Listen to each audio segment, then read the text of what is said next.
Hello, my name is Nicole Erdix and welcome to Making Modifications in Minutes. I'm thrilled to be talking about one of my favorite topics today, which is making modifications.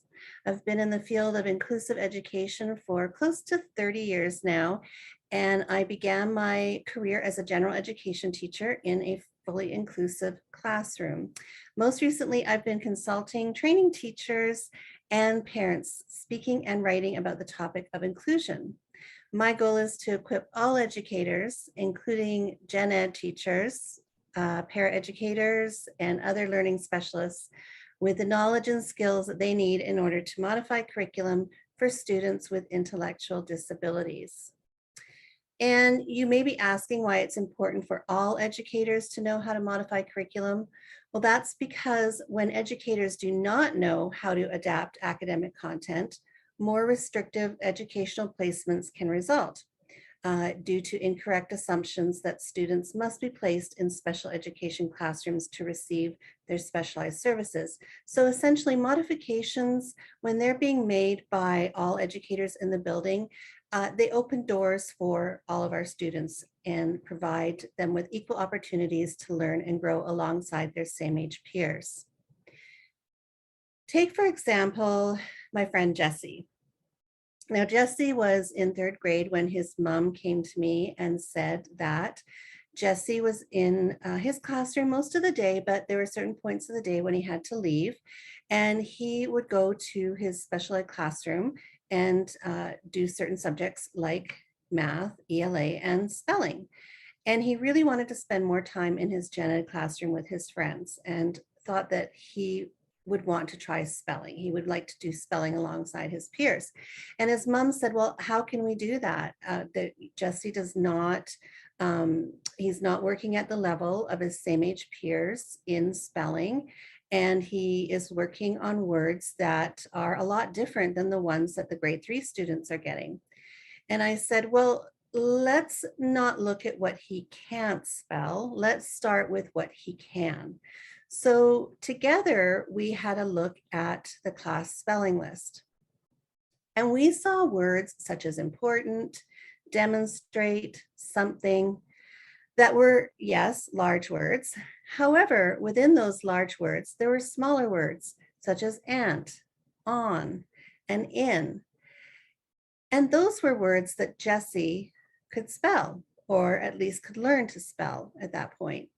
So what we did is we decided with the classroom teacher to take these smaller words outside of these larger words that were in his weekly spelling lists and have him learn those smaller words, which are words that are at his ability level or within his zone of proximal development, meaning that these were words that he could learn, they were achievable, and the goals were attainable.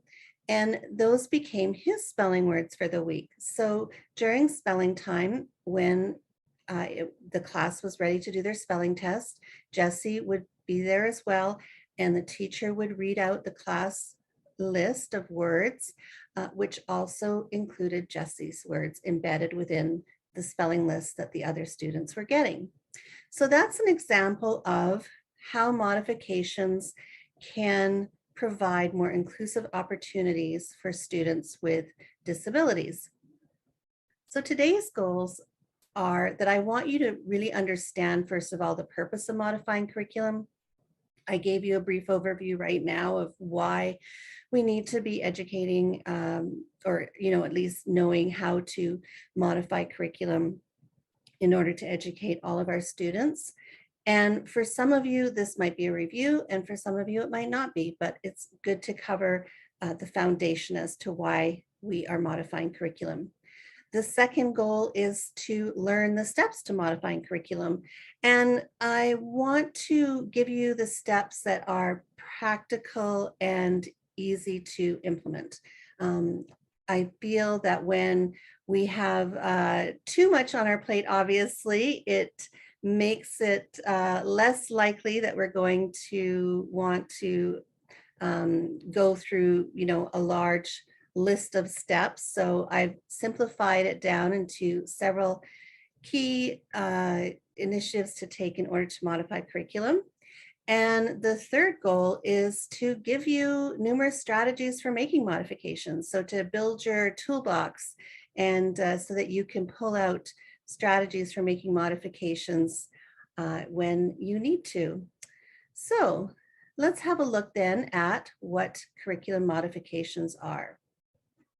Well, first of all, the Individuals with Disabilities Education Act states that the education of children with disabilities can be made more effective by having high expectations for such children and ensuring their access to the general education curriculum to the maximum extent possible.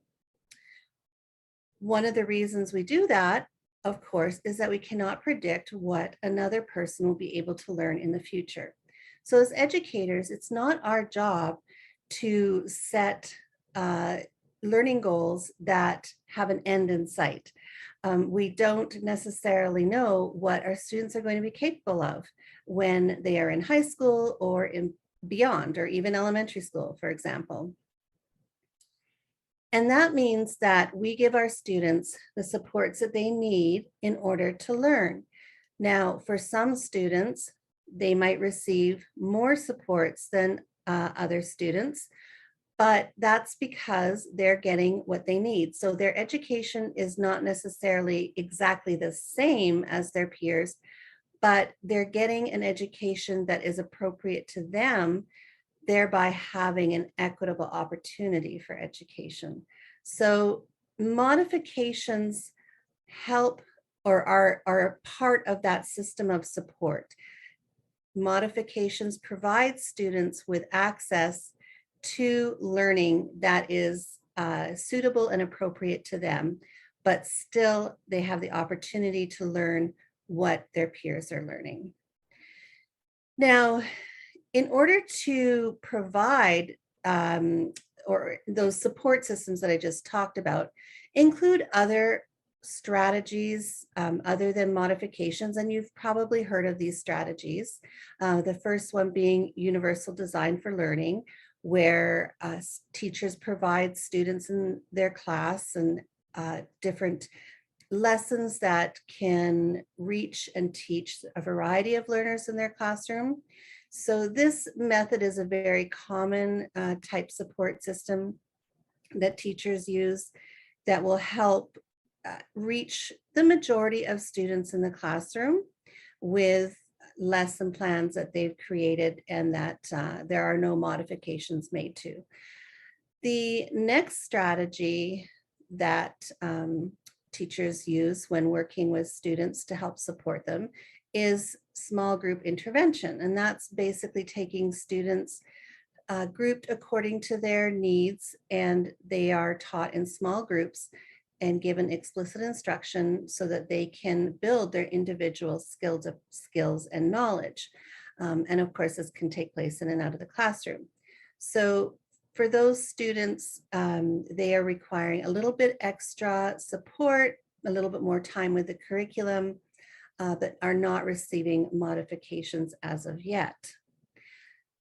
Then there are our students with disabilities, specifically intellectual disabilities, who are not able to reach the existing curriculum. So the existing curriculum is not yet accessible to them, or it is not educationally appropriate. So what we do then is we make use of curriculum modifications. Now, to recap, modifications are for students who do not work at grade level. So these are students who are not, or the goal is not yet attainable or not achievable. These are students who are working several grades below their same age peer. These are students who need a specialized program in order to be able to learn the curriculum, the grade level curriculum. Modifications are actually substitutions, deletions, and additions to the curriculum. So there are some significant changes that take place when modifications are put into use. So now because of that, because of these changes that are taking place within the curriculum, making modifications is not something that teachers can decide to do on their own, or that parents can expect that teachers do, without any um, conversation with the individual education plan team that your child is a part of. It is a process, a very formal process, because the result of making modifications and changing the curriculum can have an impact on the child's their course of education through high school and then beyond. So making modifications is actually a very formal, serious aspect of providing education to students with intellectual disabilities. And it's important, and it's legally required to be noted in the student's individual education plan. So that's a little bit of background about why we make modifications and what's included in that process. So, and as I repeated earlier, modifications not only provide more opportunities for students within the school building and within their educational program, but research has shown that they're absolutely critical if students with disabilities are to achieve access to and make progress in the general education curriculum. So not only do modifications help students access curriculum, modifications help students progress through the curriculum. And an example of a modification, you might be wondering, what does a modification look like? She spent the last couple of minutes talking about modifications, and I just want to give you a brief introduction to what a modification looks like, and then we're going to talk about that process of making modifications. So here you can see our two examples. The one on the left is the original work that was given to a second grade class, where they were asked to answer a series of questions related to the images. So this was a math class. So in this particular assignment, students were being asked to work with the concept of area and to find shapes that would have surface area, and then to distinguish between areas that were larger and areas that were smaller. Now, this particular goal for this concept of area was not a goal that was reasonable or educationally appropriate for the student who is working in the classroom and was on an individual education plan with modifications. So what the teacher did was they took the same activity and then made it more appropriate to the student without changing the overall topic or the overall theme. So they used an app called Snap Type and took a photo of the document and then typed in over the directions, because one of the goals for this particular student was to learn shapes.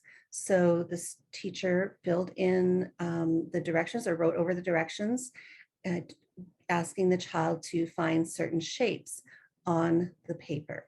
So you can see that the original work has been modified to be more achievable and to be more accessible to the student with intellectual disabilities who is on the individual education plan in that classroom. So the example on the right is an example of a modification. So what is that actual process? How do we get from this is the content that I'm teaching my class to this is the content that I'm going to modify and give my student who's in the class but is working at a different level than his or her same age peers? How do we go from that initial step into the final product here, which is the modifications? Well, we begin with several guiding questions. We ask ourselves when we have a classroom in that situation where we do have a student who is not yet working at grade level, and we are planning a lesson for the class, we ask ourselves, is the content part of the general education program? So is the content that I'm going to deliver to my class and I'm going to deliver, which includes the student with the IEP or, with the intellectual disabilities. Is that content part of the general education program? Chances are it is, because that is a mandate from the Individuals with Disabilities Education Act that all students with disabilities receive education from the general education curriculum. So we can move on to the next question.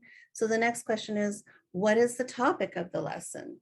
Now, is this a very specific topic such as, nouns? Is this a broader topic such as plants? We think about the topic of the lesson that we're giving. And is that topic a topic that our student on the individual education plan, is that a reasonable, appropriate topic for the student to learn? Our next question that we then ask ourselves is, can that student participate like everyone else in the class? Or are we going to need to make changes in order to facilitate their participation? So we ask ourselves, what is this going to look like? What is this lesson going to look like for my student who is not yet working at grade level, but is going to be part of this curriculum and this general education program? What is this going to look like? Can they participate like everybody else in the classroom? If they are not able to participate like everyone else in the classroom, then what we do is we decide, what is it that we are going to, first of all, teach the students? So this is based on their goals, their educational goals. So we're going to look at the student's IEP, we're going to look at the student's ability level and their interests, of course, and we're going to determine what in that lesson that we're providing the rest, the class who's working at grade level, what in that lesson is there an achievable goal for our student on the IEP? So is there something within that lesson that our student can learn that is a goal perhaps on their IEP, or is a personal goal, or is something that they're interested in? So we think about the content overall, and then decide based on what we know about the student, what specific goal that they can work on within that content that is appropriate to their ability level. And an example of this would be taking, this is a 5th grade content based standard. And it is, so this is a 5th grade learning outcome, and it is within the domain of number and operations in base 10. And you can see that the grade level state standard involves adding, subtracting, multiplying, and dividing decimals to hundredths using models and drawings. And it's all based on place value, properties of operations. So you can see that it's quite an involved standard. Now, for a student who this would not be appropriate for, if we were to look for a reasonably achievable goal within that standard, we might find that solving one-step problems using decimals would be something that our student could work towards. So we're taking we're taking this larger content area, and we're finding an achievable goal within it. Once we've done that, then we need to determine how that goal and how the content will be accessed in order to teach and evaluate the standard, and in order for our student to learn the goals. So we want to determine how we can have that student access the curriculum in order to learn.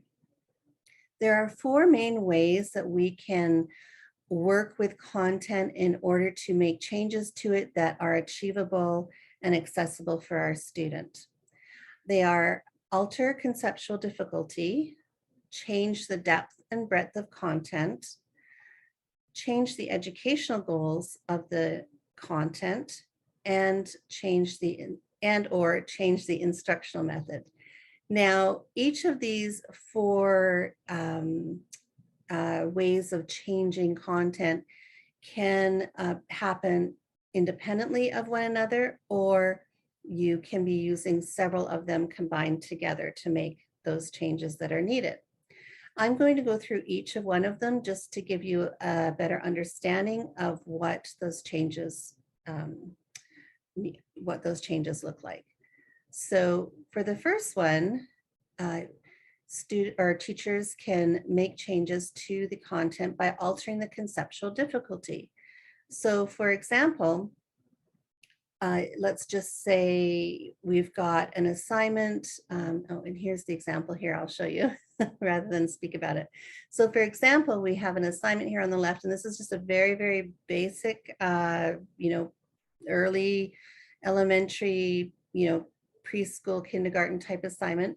But just to give you an example of what the change in conceptual difficulty looks like, the assignment on the left, the students are asked to fill in the blanks, which are fill in the different parts of the animal, and then also spell correctly that part of the animal. So the student is asked to do this independently. Now, if we were to alter the conceptual difficulty of this, we would be providing our student with more scaffolds, so more ways of helping the student fill out this form, or this document. So what we could do is we can actually fill out one or two of those parts of the dog or the animal. We can have that filled out already. And so then we're only asking the student to fill out one area of the animal. And then we can provide a word bank at the bottom to support their spelling skills.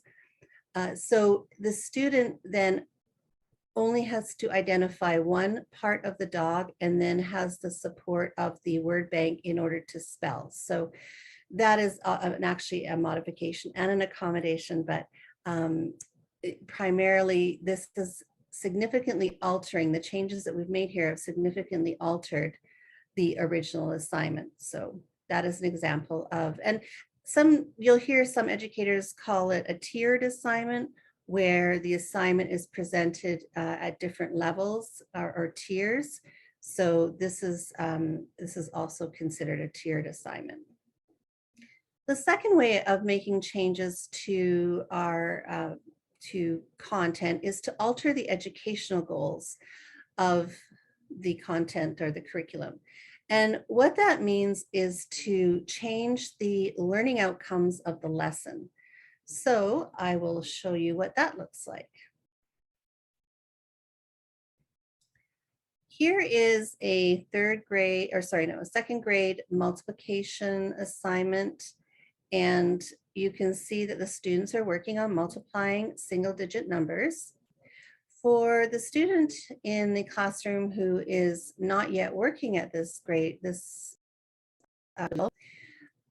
they are currently working on identifying numbers. So the teacher has modified this assignment to also have the student who is on the modified work, have the student be able to use this particular document, but have different educational goals than what the rest of the class has. So you can see here that the teacher is having the student circle the numbers 3 and 4 because they are working on identifying numbers between 1 and 10.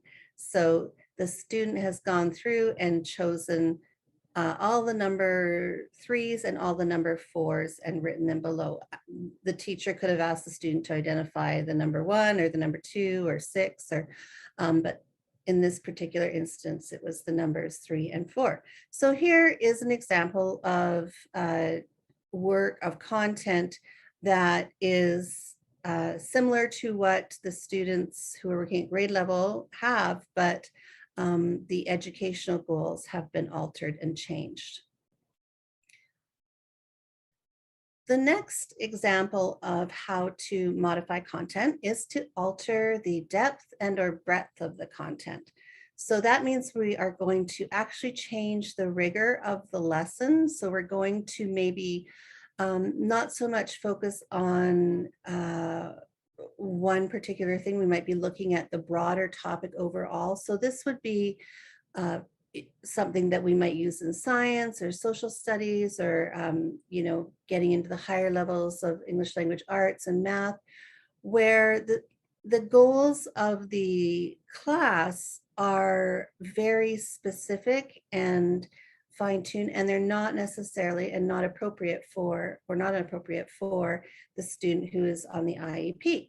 So what the teacher can do is take a concept from that overall content and have the student work with that one particular concept under the larger umbrella of the curriculum content. So here's an example.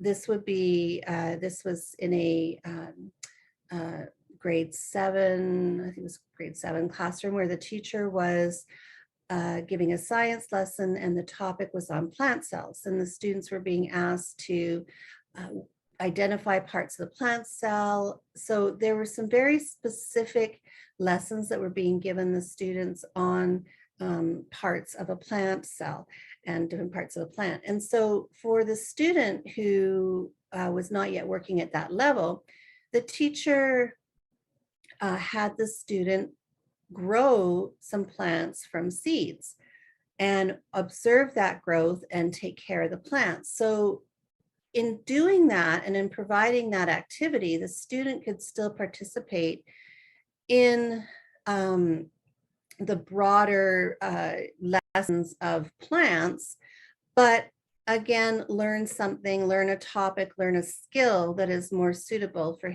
his or her ability level. So this is an example of changing the depth or the breadth of the educational content. And finally, we have altering the instructional method. So in this situation, the teacher will change the way that the lesson is delivered to make it more appropriate. So the teacher will give an alternate or better suited form of instruction. For example, and I'll show you right here. In this situation, the class was learning about 3D shapes, and they were looking at specifically faces, edges, and vertices.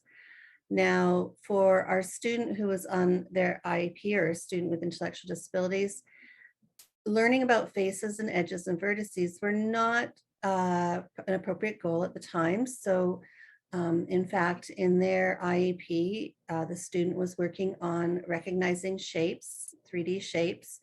So what the teacher did was had asked the student to collect some 3D shapes from home, or in and around the classroom, and share with the rest of the class. So you can see here that the student chose Rubik's cubes, and these are what was shared with the class. So again, this is still, and this is an example of, using one or more strategy to modify the content, because here the educational outcomes have changed and the depth and the breadth of the content has changed. So you can see that, and of course the conceptual difficulty has changed.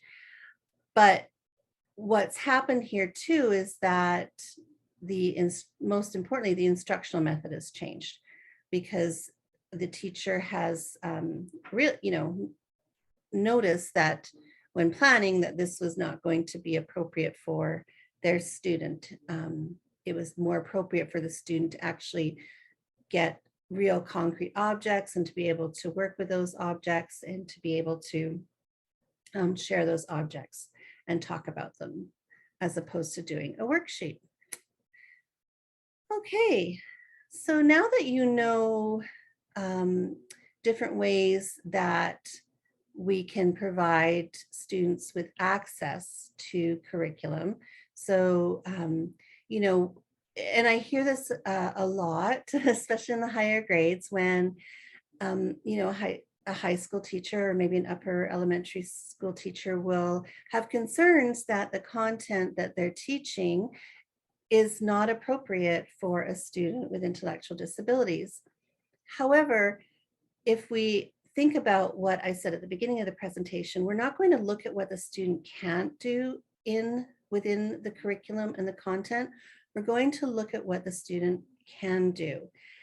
And that's why we use these strategies for giving the student access to the curriculum so that they can show us what they can learn and they can participate in the general education curriculum and they can achieve their IEP goals within the general education curriculum. So now that we've learned that, we're going to move on to how do we create a lesson using the content and using the, you know, once we've accessed the content, how do we create a lesson that is accessible and achievable for the student? Because very often, you know, we've figured out a way for the student to be exposed to the content or we figured out a way to present the content to the student, but then how do we actually teach that content to the student and make it meaningful and make it understandable and also make it, you know, instructionally effective and as well as make it something that really promotes growth and learning in the student. And I'm referring to those higher level thinking skills because we have those expectations of our students in the general education curriculum. We also want to have those expectations of our students in, you know, who have individual education plans and are working within the gen ed curriculum. So our goal is to not just, you know, and typically, and I know for myself being a general education teacher, it's easy to fall into very specific number of strategies that we use over and over again because we know that it works and we know how to implement it.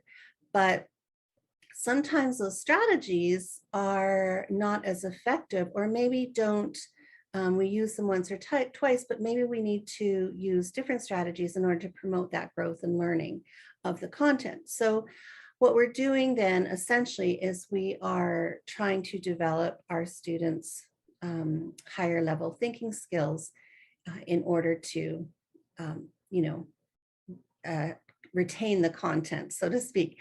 So this next step is designing a lesson that is accessible and achievable using research-based instructional strategies.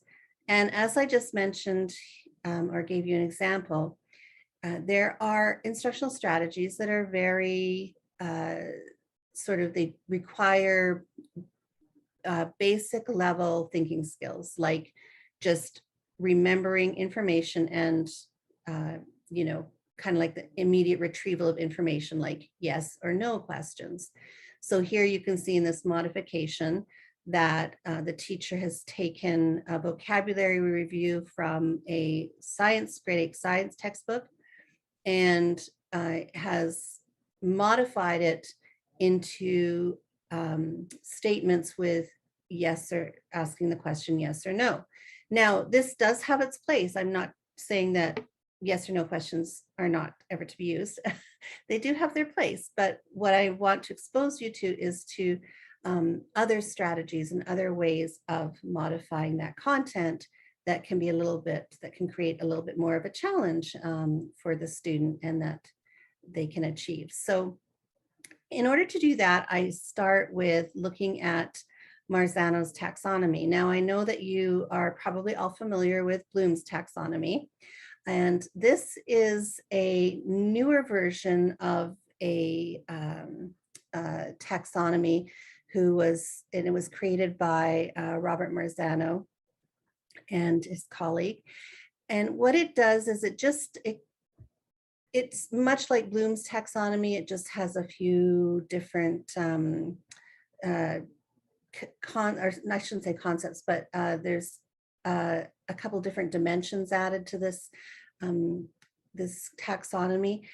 I won't go into the details, but what I want you to know is that the one thing I really like about this taxonomy is that there are PDFs online that you can look at, which will actually give you suggestions for ways to create materials that will prompt higher level thinking. So I'm not sure if it's quite hard to, this is very small on the on my screen, so I hope you can see it a bit better. But you can see here at the bottom of the taxonomy, you have your basic level thinking skill, which is retrieving knowledge.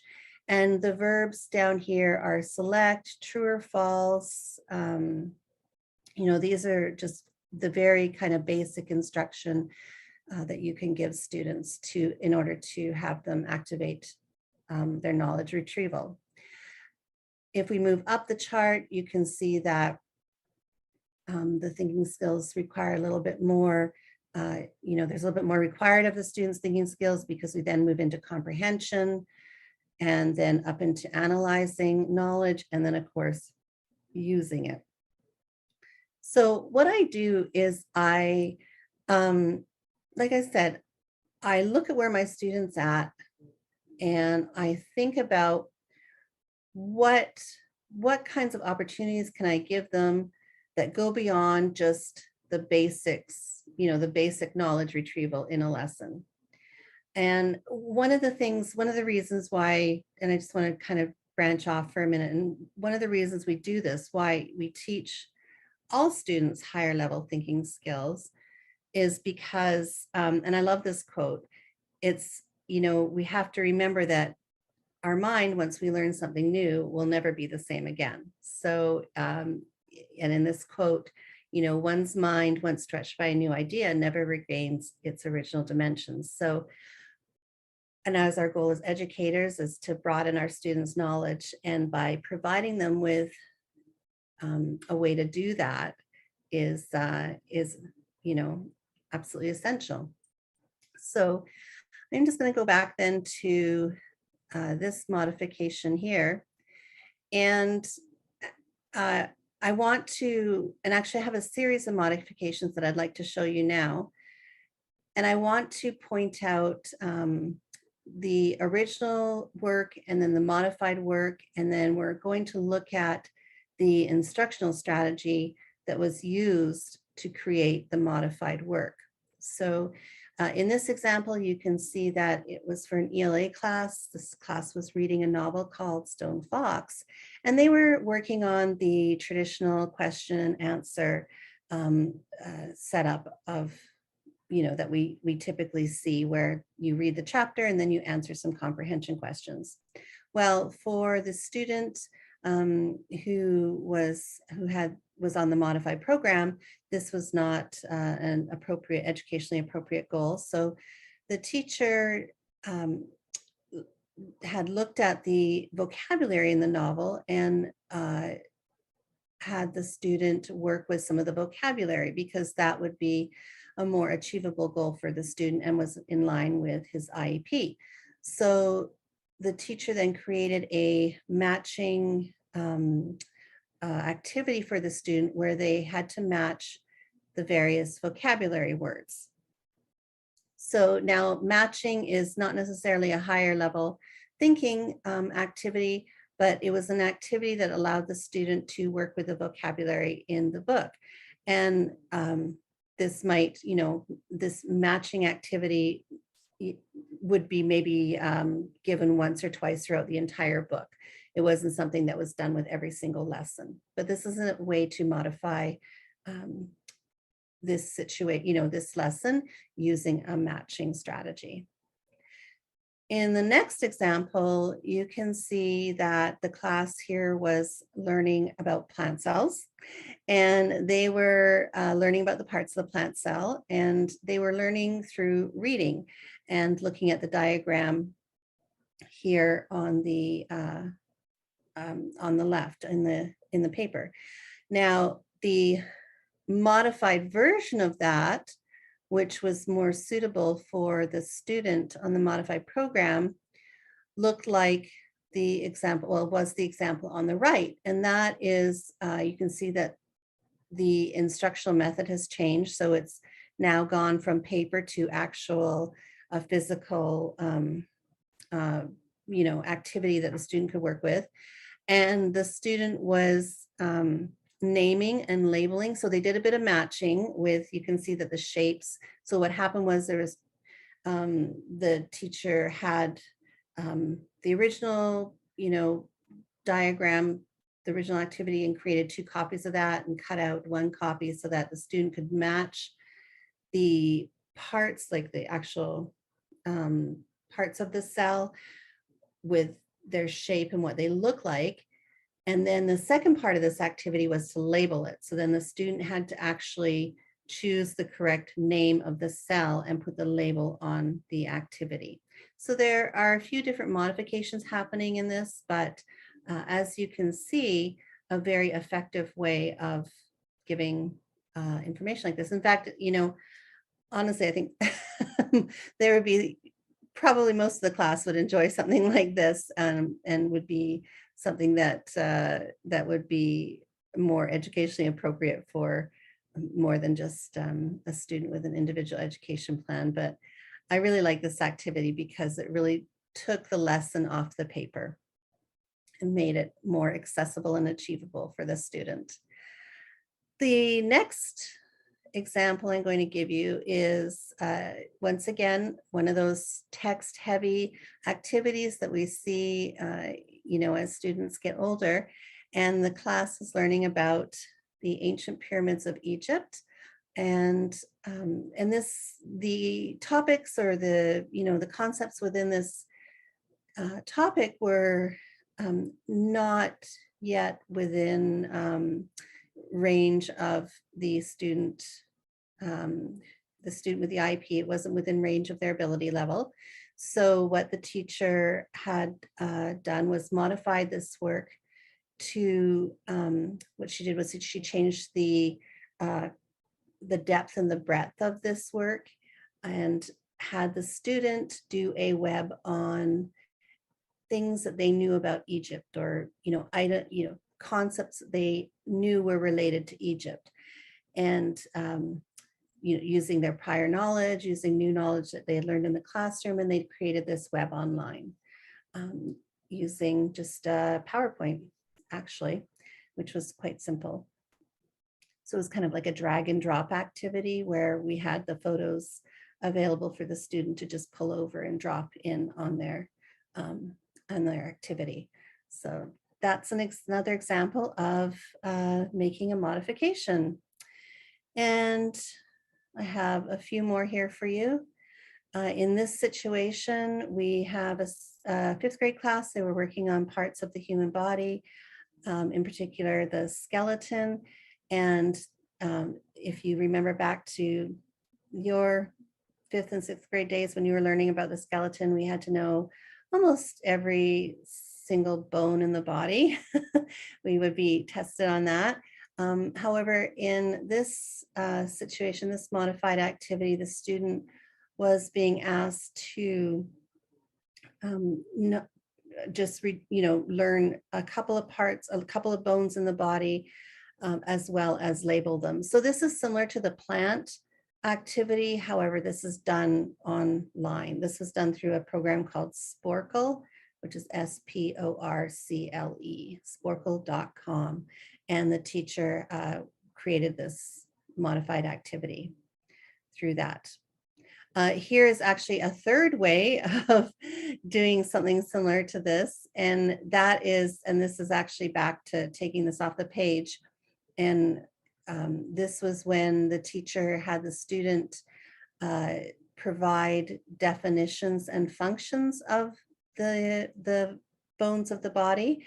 And so the student had to put the appropriate definition and appropriate function into the right columns. And you can also see that the student had the extra support of, you can see that certain sections are highlighted so that it guided the student towards the correct part, the correct column. So the student was still required to know some of those. As you can see that some of them did not have the highlighted outline, but there were other ones that were. So obviously the student was still learning some of those bones. And finally, I have this last example here because I think it just gives you an idea that, modifications can happen from any grade level, from K through to 12. And once again, those upper grade levels, we often don't think that our students can be included in those courses because we feel like, the content is just not something that's within range of our students with IEPs. However, we can look at what's happening within that content and find ways to have the student connect with the curriculum and learn from the curriculum.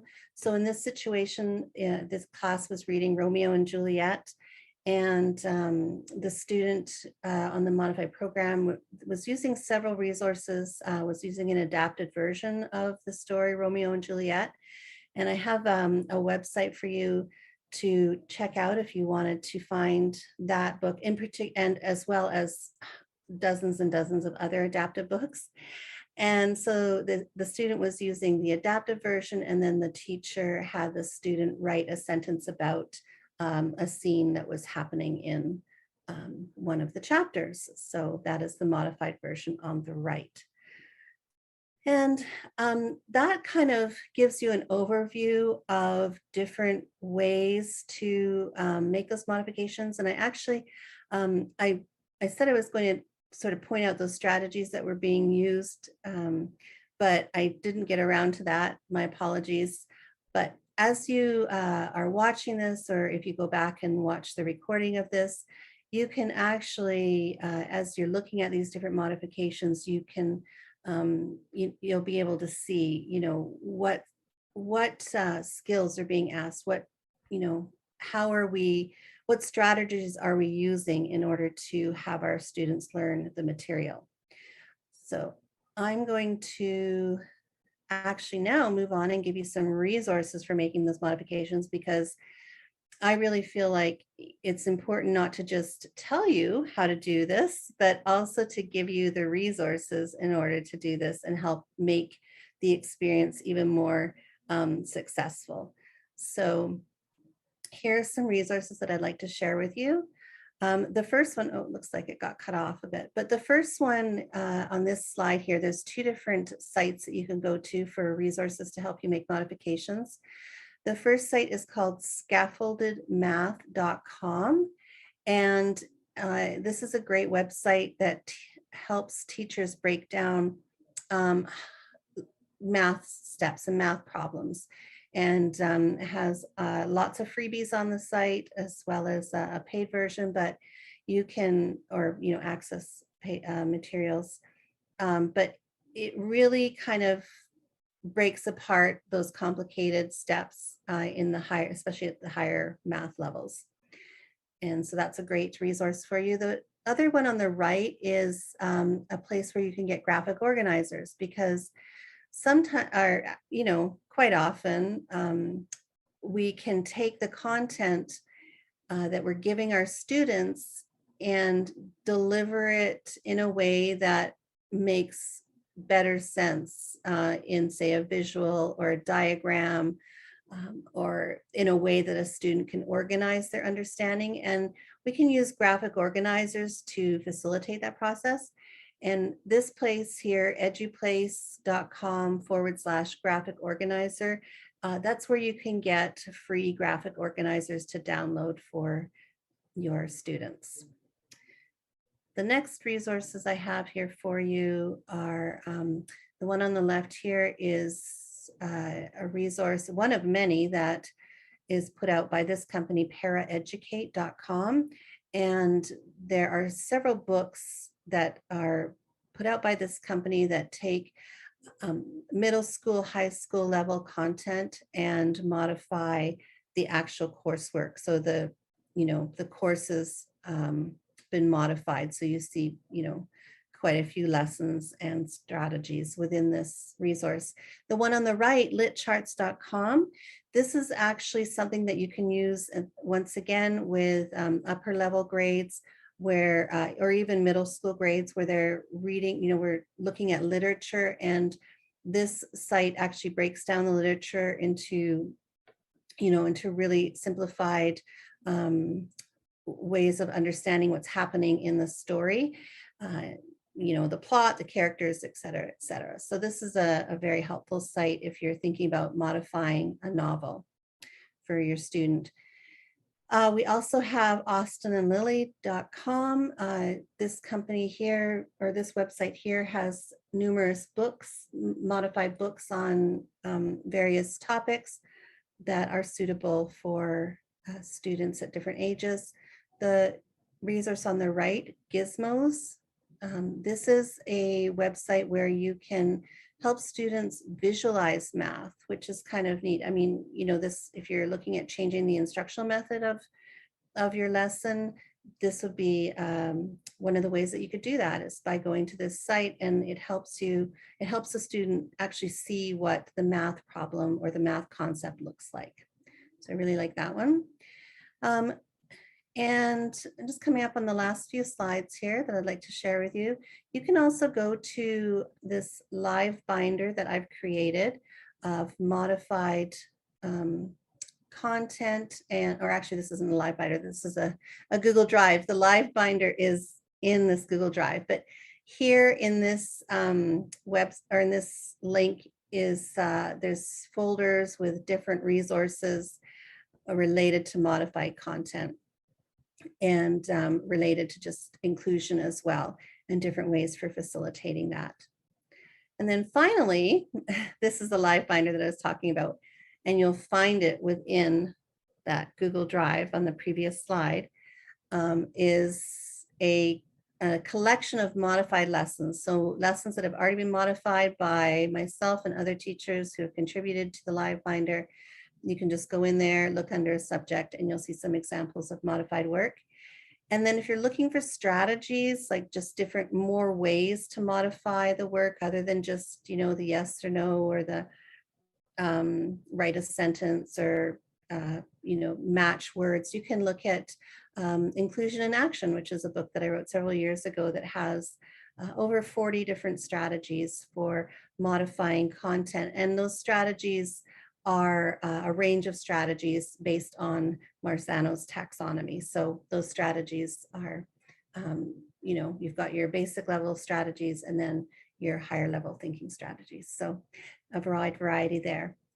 And just to sum up our presentation before I finish up here, is just to remind you that we modify curriculum obviously because it's a mandate, federal mandate, there's a social justice issue there, but primarily we're doing this for the benefit of everybody, because the biggest risk of not including a child with disabilities is that we limit all of our potential as human beings. So that is why it's important to know how to modify curriculum to give all of our students opportunities to access and achieve learning. Thank you very much for listening today. And if you have any questions or would like to reach out, you can contact me at the following email, theinclusiveclass@gmail.com. I have a blog, theinclusiveclass.com, and then the book, which can be found on Amazon or at this specific address. So thank you. Bye-bye.